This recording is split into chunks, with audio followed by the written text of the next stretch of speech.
Non aux primes et oui au prix juste. Voilà l'un des axes de campagne de la coordination rurale qui avait fait 31% aux dernières élections. Pour ce syndicat, pas question de continuer à être représenté par l'UDSEA, aujourd'hui majoritaire, jugé déconnecté du terrain et trop proche des industriels de l'agroalimentaire.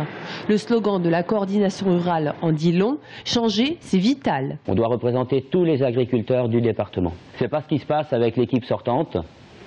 Tout est spolié et dirigé directement avec le syndicat majoritaire, notamment par exemple pour la ligne LGV, où toutes les informations, les réunions d'information ont été données par le syndicat et non pas par la Chambre d'agriculture. Et ça, c'est honteux. Comme il y a 6 ans, l'UDSEA, la majorité sortante, et les jeunes agriculteurs font liste commune. Ils avaient obtenu 53% en 2007. Parmi leurs thèmes de campagne, le travail sur la communication auprès du grand public, avec des événements tels que Ferme Expo, et le maintien d'une action contre le classement de certaines communes en zones vulnérables, qui selon le syndicat menacent l'élevage. Aujourd'hui, beaucoup d'éleveurs ne vivent pas de leurs revenus d'une manière décente. Et je crois que si on leur demande de nouveau de faire des investissements supplémentaires pour lier à de la mise aux normes, pour avoir des stockages d'effluents supérieurs à ce que c'est aujourd'hui, ça pose des problèmes énormes.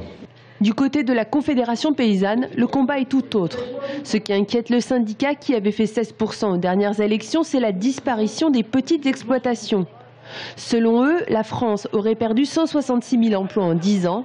La cause, la pression sur le foncier. Les élevages grossissent de plus en plus, il y a de plus en plus de vaches dans bon nombre d'exploitations, aux dépens des petites exploitations ou des moyennes exploitations qui disparaissent parce que, eh bien, il y a un problème derrière de revenus. Enfin, il y a 6 ans, les élections des représentants à la Chambre d'agriculture avaient comptabilisé 66% de participation. Cette année, presque 25 000 personnes sont invitées à voter.